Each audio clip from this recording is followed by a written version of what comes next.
Yeah, and I think it was kind of interesting. Before we were hopping on, we were just kind of discussing some of the little nuances of this conversation. I think particularly with Luther Burden, I think we had him comp to Deebo Samuel before the draft. And I think he can kind of be that slot player where it's like, what do you want to do with him? We don't know. Well, the defense doesn't know either. So end arounds, you can put him on those boot slides like you're talking about, the little creativities that we're going to see early on with the Ben Johnson offense. I mean, we're going to see a lot of stupid stuff, frankly. I mean, that's what I would call it, because it's Ben Johnson, and we saw some of the fake plays, the bootlegs, and all that good stuff. But it's a young team. Do you see that translating itself with Ben Johnson? Like, all right, I've got these fun plays. Do you see him like, all right, first month of the season, Caleb Williams, let's figure it out. Here we go.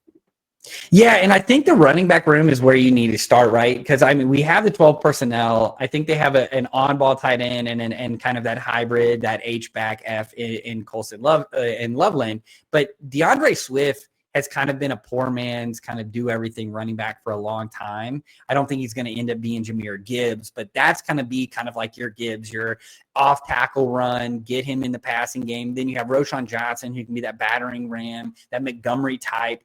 I like that. You know, the one thing that I don't think you will see is the extra tackle plays. Like for the past couple of years, they've had the highest percentage of Skipper tackles, right? And I just don't, unless they feel like their second round pick, who is an Ozzy Trapilo, like unless they feel like he could come in and be a pulling guard or be a kick out block, you know, kind of as that Dan Skipper guy, you know, otherwise you might be able to do that. So we'll see if that is, because otherwise that adds another element. But I think, you know, I think there's something to be excited about. And I think that they have the roadmap for success. And I don't think it will look exactly like Detroit, because you don't want to do that, right? These are different players. Amon-Ra St. Brown is very unique.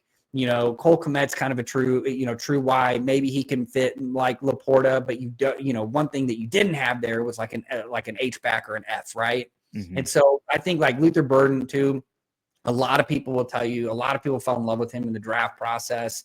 A lot of people will tell you, man, that's a huge steal. So to me, I think there's their ability to kind of expand that offense past what they had been doing the past couple of years in Detroit.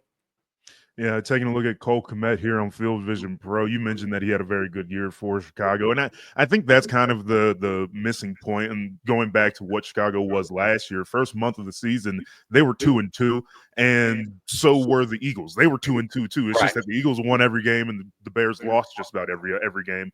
And the big point for the Bears was that Hail Mary against the Commanders. Eberflus gets fired and whatever. So, I mean, it's what happens in the NFL. Seasons fall apart. They get away from you fast.